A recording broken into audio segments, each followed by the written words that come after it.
afternoon. Thanks for keeping the fidelity by joining us in the 12 p.m. bilingual newscast on Equinox Television. We begin the first part in French. With you, Beth Bissaï. Good afternoon. Bon après-midi à vous, Innocent Azem. Mesdames et messieurs, bon après-midi à toutes et à tous. Merci de choisir Equinox Télévision pour vous informer. La circulation est rétablie sur la nationale numéro 3 après plusieurs heures de perturbations dues à un accident de la circulation qui a fait un mort et 7 blessés. Le drame est survenu hier soir entre les localités de Boumniébel et Sombo, impliquant un camion militaire et un autre transportant du poisson. Les produits alimentaires déversés sur la chaussée après le choc violent a drainé du beau monde sur les lieux. Les blessés ont été conduits dans les formations hospitalières. Une grève des transporteurs suscite des tensions sur le corridor Douala-Djamena. Les syndicats ne s'accordent pas sur la conduite à tenir face aux différentes revendications. Certains sont pour le durcissement, tandis que d'autres dénoncent les manipulations. L'arbitrage des pouvoirs publics est requis. Donald Brix-Kamga.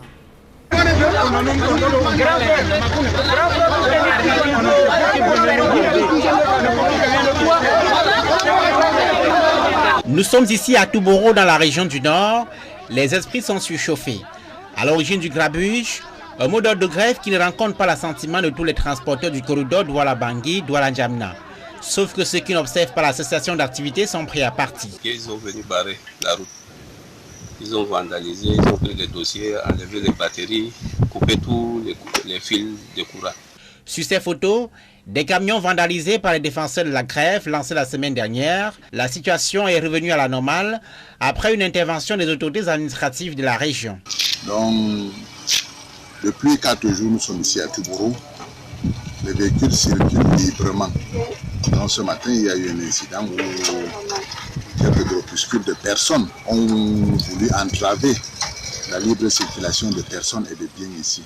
Mais grâce à l'intervention de forces de maintien de l'ordre, avec la prompte réaction du sous-préfet de Touboro, la situation est revenue à la normale. Le groupement des transporteurs terrestres du Cameroun dénonce des entraves à l'exercice des activités de transport sur les corridors Douala-Bangui, Douala-Djamena. Les autres organisations, dont le syndicat national des transporteurs routiers du Cameroun, émettent des réserves sur les méthodes et la démarche de leurs confrères. Une réunion bipartite est prévue ce mardi 15 octobre au ministère des Transports pour tabler entre autres sur le sujet.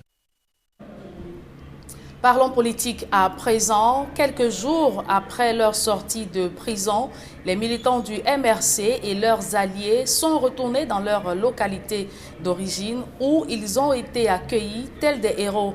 Paul-Éric Kingué, qui était à Ndjombe-Pendia dans le département du Mungo, a annoncé sa candidature pour les législatives et municipales à venir. Jacqueline Omolon et Gladys Sidi.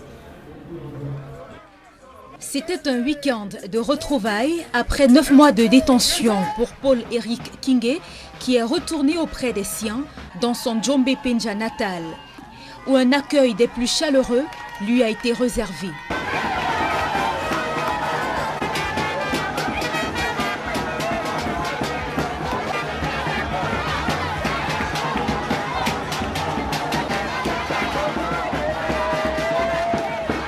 Il a porté un message de paix visant à rassurer les militants du mouvement patriotique pour un Cameroun nouveau quant à son désir d'aller encore plus loin dans ses aspirations politiques.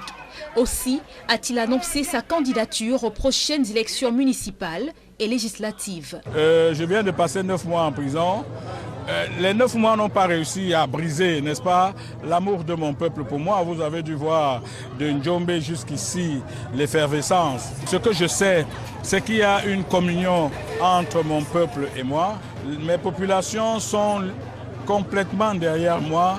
Là encore, le peuple vient de démontrer que même si on me jette en prison autant de fois, ce peuple reviendra ici pour m'accueillir avec ferveur. Il est temps que le MPCN entre dans les institutions et l'occasion qui nous sera donnée en 2020 permettra que nous entrions dans les institutions. Je serai candidat aux élections législatives et municipales. Moi, je ne sais pas faire la langue de bois. L'ambiance des retrouvailles était similaire à Melun pour le retour de plusieurs militants du MRC, parmi lesquels le président de la section littorale 2, qui est désormais tourné vers les échéances électorales à venir. 9 mois d'absence, 9 mois passés dans la galère. Je retrouve Melun, on ne dirait plus le Melun où j'ai passé toute mon enfance, où j'ai toujours vécu. Et je suis venu leur porter le message de la renaissance. Je suis venu leur porter le souffle de l'espoir. Leur dire que tout n'est pas perdu, que c'est maintenant que les vraies choses commencent. Les nouvelles échéances arrivent. S'il fallait compter sur des élections libres et transparentes, le MRC n'aurait aucune crainte. Elle serait sûr de sa victoire, non seulement dans Melun, mais dans tout le littoral 2. Les militants du MRC considèrent qu'après leur libération, il faut poursuivre le combat pour l'amélioration des conditions de vie des Camerounais. Le passage en Konengi a été fructueux. C'était un moment de réflexion. Nous avons touché du doigt les souffrances des Camerounais et nous sommes sortis encore plus motivés. Et je peux vous dire, si notre motivation était à 50%, elle est aujourd'hui à 500%. Arrêtés dans le cadre des marches blanches en janvier dernier, plusieurs cadres du MRC et leurs alliés qui ont été libérés il y a peu suite à un décret présidentiel sont désormais déployés sur le terrain où ils poursuivent leurs actions politiques.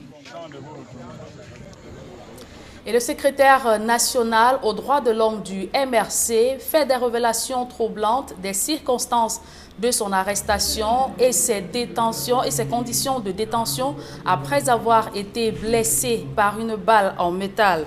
Malgré cet enfer, Célestin Diamène affirme sa détermination à poursuivre ses combats politiques pour l'alternance démocratique et la renaissance pacifique du Cameroun.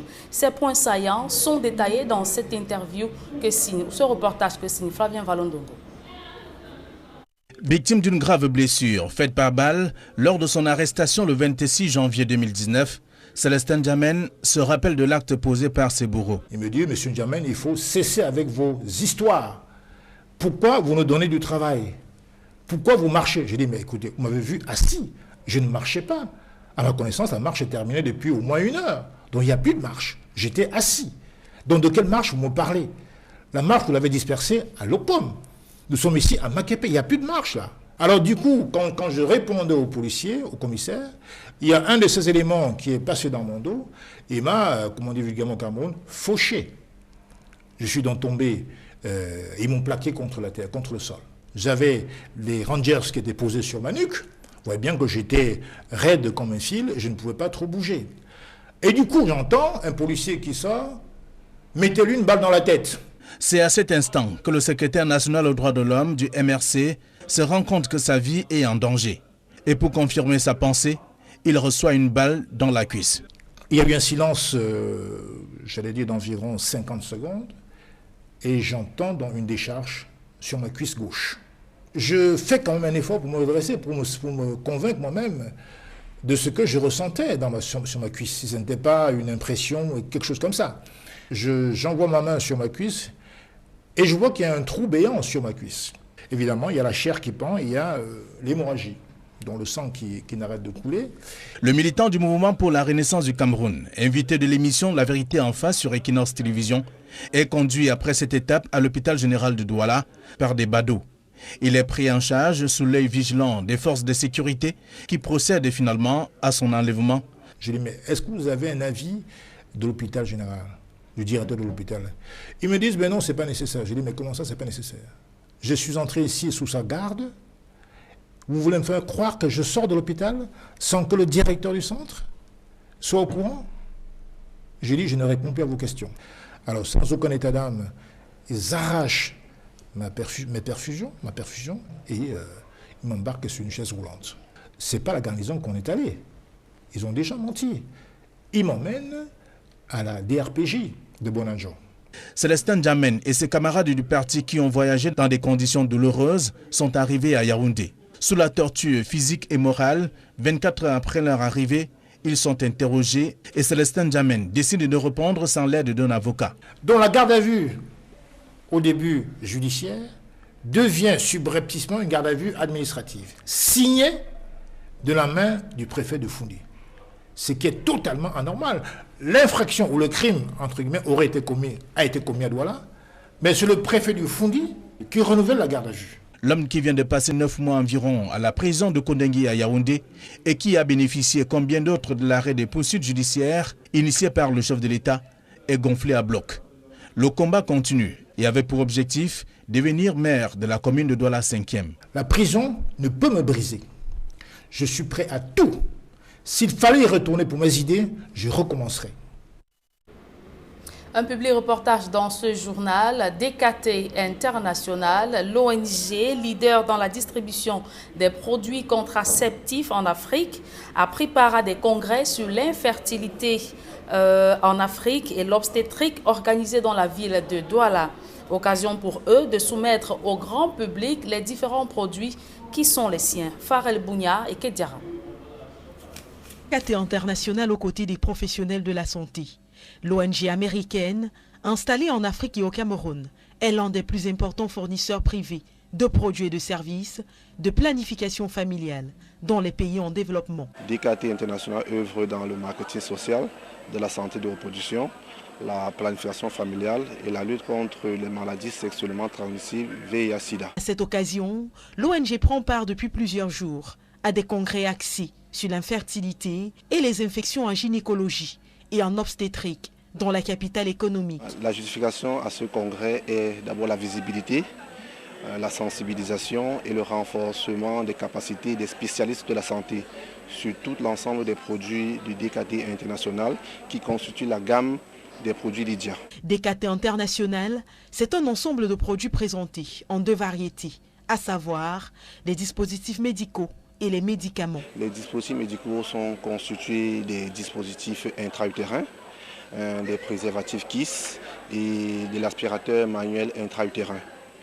Et les médicaments sont constitués de Pospil, qui est notre pilule du lendemain, du Misofem, qui est notre misoprostol, dosé à 200 microgrammes, et du Mifpac, qui est notre mifepristone, association mifepristone plus misoprostol. On trouve les produits du DKT exclusivement dans les pharmacies, sur toute l'étendue du territoire national. Des produits qui sont aujourd'hui bien présents dans le quotidien des Camerounais qui l'ont adopté. Au-delà de ceci, l'ONG a pensé à mettre à la disposition de la population un produit sur mesure, taillé à la hauteur de leurs besoins. Notre pôle Saint-Lydia, qui est un centre d'appel où les jeunes filles, les couples, les hommes peuvent appeler pour poser tous les problèmes liés à la contraception et à la santé de reproduction. Le call center Allo Lydia est disponible au Cameroun au numéro 233 47 49 30. Il s'agit d'un centre d'appel anonyme et discret avec au bout du fil des spécialistes de la santé qui répondent à toutes les préoccupations des appelants. La deuxième partie de ce journal est en langue anglaise avec vous, Innocent Azé. Good day once again. Good day once more, Julien, and to our viewers, good afternoon once more. Thanks for staying with us. We begin with this deadly road accident, which of course that was on the National Road number 3 yesterday. Circulation has been re-established after perturbation for over 2 hours last night as a result of the deadly accident between Bumyabel and Sombo in the Seka Nyongankele division of the Central Region. 1 person died and 7 others severely injured and are currently receiving treatment in health centers. The deceased person is known to be a uniformed man, and the accident involved a military truck and a truck transporting fish. The vehicle have been seriously damaged and the transported fish scattered all over the accident scene. Some persons carried away cartons of fish on their head as others on motorbikes as benefits from the accident without anyone stopping them. And we talk about a cassava transformation unit that has been consumed by white flames in Buda in the west region of the country. Among other things, destroyed 500 bags of untransformed cassava and equally 2 machines. No life was lost. Spanjikan Gabriel reports. A difficult start of the week for business persons at the Mbuda main market. as a cassava transformation unit was burnt into ashes by flames early Monday morning. It's 1 a.m. when my friend called that our shop is in flames. I woke up without any dress on me. It's the children who threw this dress on me. Upon arriving, I discovered that she has already switched off the meters. Over 500 bags of untransformed cassava was lost as a result of the inferno, whose cause is still to be established. The few persons who work at the cassava transformation unit say if the hands were many, their untransformed cassava would have been saved. If the number of persons was more, we could have removed most of our cassava since the fire started from this end. Apart from the 500 bags of cassava that perished as a result of the inferno, 2 grinding machines were also consumed by flames. The absence of an army rescue unit in the zone has also been blamed for the great loss that was recorded. The inhabitants are now beckoning on the government to come to their rescue since the lone army rescue unit is in Bafusa. Kowang Lawrence, Senior Division Officer for the Nzan Division, Southwest Region of Cameroon, says normalcy has returned in this area of command. He indicates that the ghost town no longer operates and that business activities are moving on smoothly, and equally schools that have equally continued effectively in this area of command. He was speaking during an inspection tour. Derek Jotto has more. After a hit hard back to school campaign, the national dialogue and the Teachers' Day honor history. Yeah, we came down to Mondemba town to take the temperature of the place. We noticed that school children and their classes activities are going on unperturbed in the entire division from the echoes getting to me. We noticed that all commercial activities are going on. In fact, there is nothing again in Nzan division like Ghost Town. Monday the 14th of October, I want to say, and you can see for yourself that activities are going on. And the senior divisional officer for Nzan division spent much of his time in the various school campuses in Mondemba this 14th day of October 2019. How are you, sir?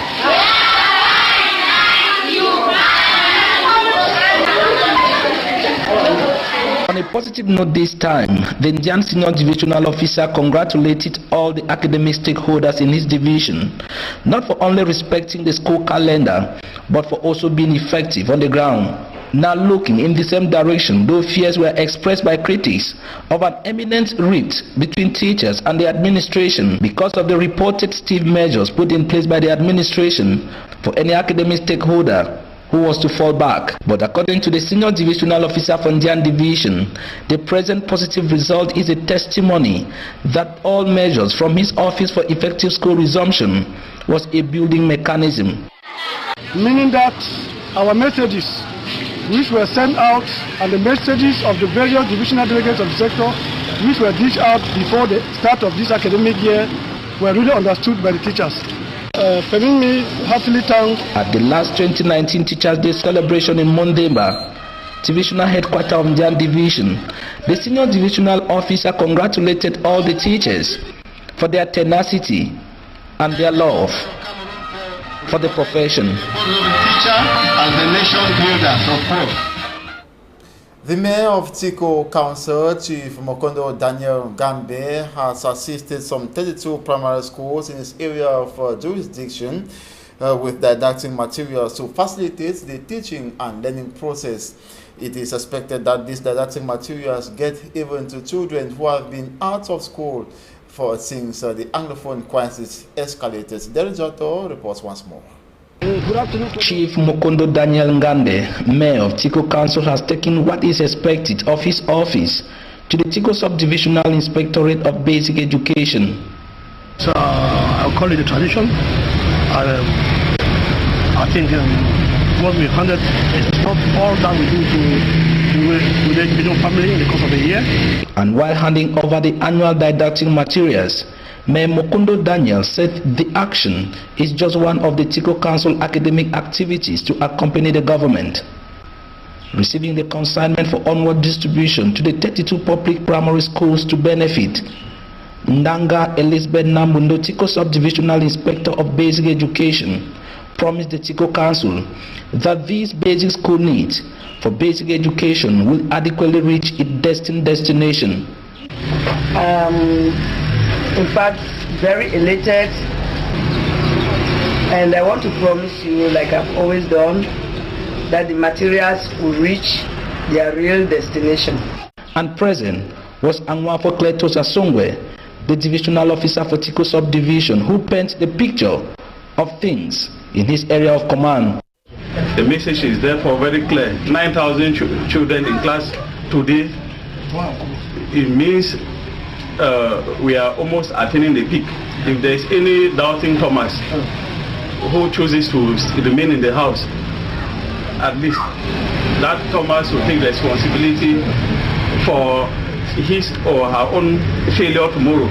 Leaving the inspectorate, the Tiko Mayor said the doors of his office are always open and ready to assist, especially when it comes to the education of the child.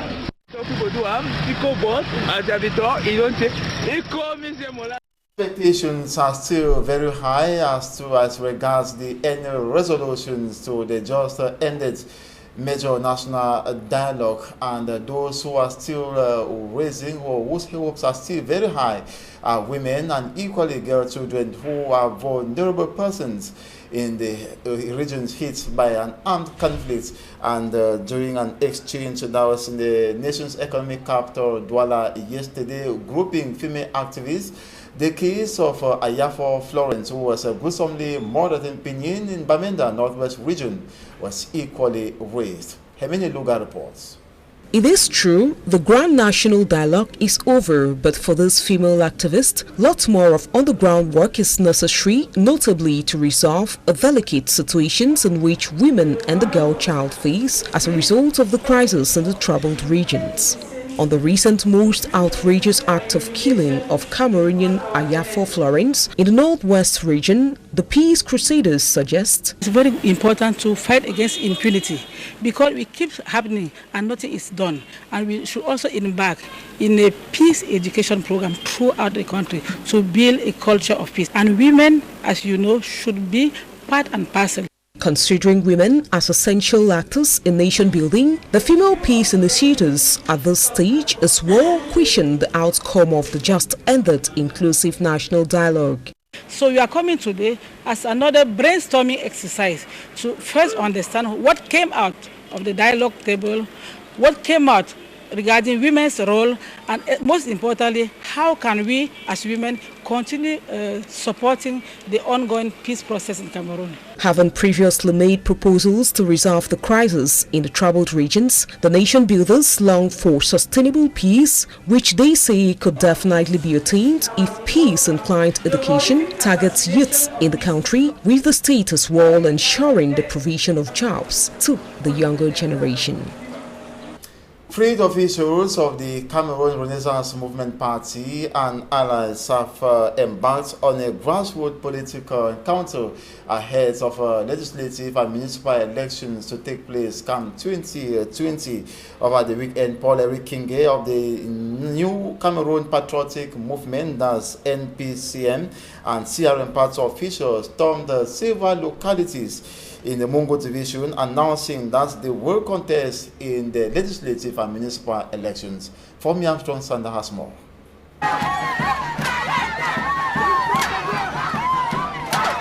A crowd-pulling welcome for Paul-Henri Kinge, the son going back home to his native Mungo of the littoral region of Cameroon after close to 9 months in prison. In his Jombe Penja birthplace, Paul-Henri Kinge is given a triumphant welcome.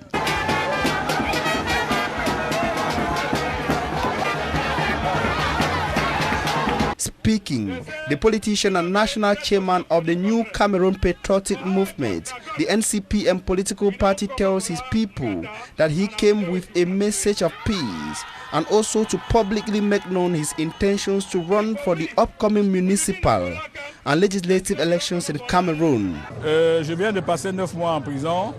The 9 months I spent in prison has not taken the love my people have for me. You saw it yourself from Njombe to this place. My people have demonstrated they will always be with me, irrespective of the number of times I'm sent to prison. It is high time the NCPM party gets into key institutions, and in 2020, we shall have the opportunity to prove it. I will contest in municipal and legislative elections come 2020. Je serai candidat aux élections législatives et municipales. A similar fanfare atmosphere of reunion equally took place in Melong after the comeback of many CRM party former detainees, among them the Littoral 2 sector president of the party. 9 mois d'absence. 9 months spent in prison, 9 months of hunger, but I am happy to finally return to my native Mungu. I came to talk Renaissance with my people.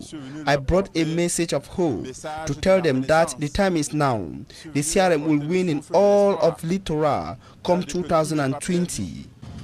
Que c'est maintenant que les vraies choses commencent. The CRM party officials say their morals have been boosted after the period spent in detention in Yaoundé. They are determined to engage on what they call a fight for a better Cameroon. Si notre motivation était à 50%, elle est aujourd'hui à 500%. Arrested in January 2019 after their nationwide peaceful protest manifestation, the CRM political party officials, allies and supporters released on October 5, 2019 are currently on a grassroots political rapprochement across Cameroon.